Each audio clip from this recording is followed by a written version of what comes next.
sis, and welcome to week 2 of our Arise Bible study. Drama, drama, drama. If anyone has believed that the Bible is a snooze fest, they definitely need to read Esther. This book is packed with drama, even in the first chapter.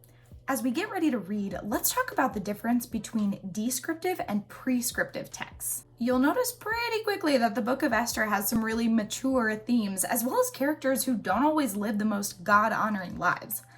That's because this book is written primarily as descriptive, to document the history behind the Jewish holiday of Purim, instead of prescriptive, to teach believers how to live their lives.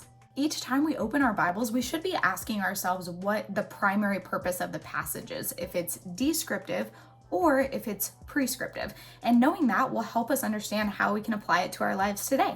Before we jump into the reading, let's go over a few quick reminders from our introduction last week. This story takes place about 2,500 years ago, right around 480 BC. The book tells us how Queen Esther rose up from being a mere Jew living in exile in Persia to queen of the Persian Empire, and it documents the history of the celebration of Purim. This text doesn't mention God by name, but we can see his work and his faithfulness throughout the entire story. Okay, so now I'm going to ask you to pause your video and go read Esther chapter 1 if you haven't yet, and then also write a 2 to 4 sentence summary of what you just read. Okay, so you probably noticed right away the intense partying that's taking place in this story. So King Ahasuerus throws a party that lasts 6 months. Can you imagine that? Then he hosts a week-long feast for anybody who lives in the capital, Susa, and he tells them to eat, drink, do whatever they want. Like, the king literally commanded his staff to do as each man desired. Okay, so remember when we talked about descriptive versus prescriptive books of the Bible? This is a great example right here. This isn't telling us to go and party for 6 months and eat and drink and do whatever we want. It's actually just telling us how the king of Persia at the time chose to live his life.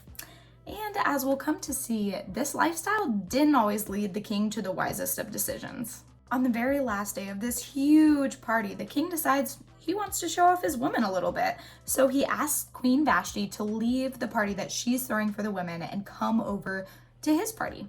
When Queen Vashti refuses, this actually sets up the rest of our story as we see her being banished and then Queen Esther eventually coming into the picture. Let's take a couple minutes right now to put yourself in the story and imagine what it would be like. So go ahead and pause the video and answer questions 2 through 4 and meet me back here.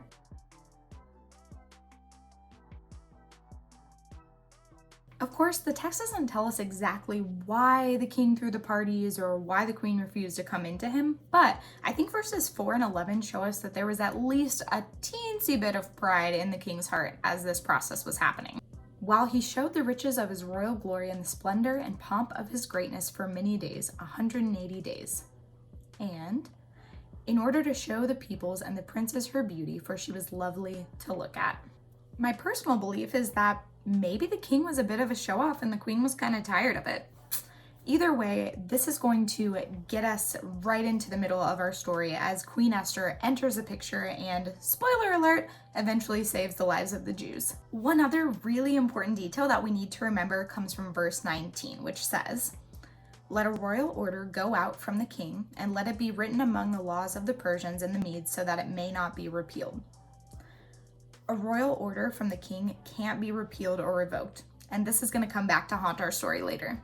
Well, friend, this is where I leave you this week. I'm going to ask you to go answer question 5 about where you see God working in this chapter, and then I'll see you back here next week for week 3 of our Arise Bible study.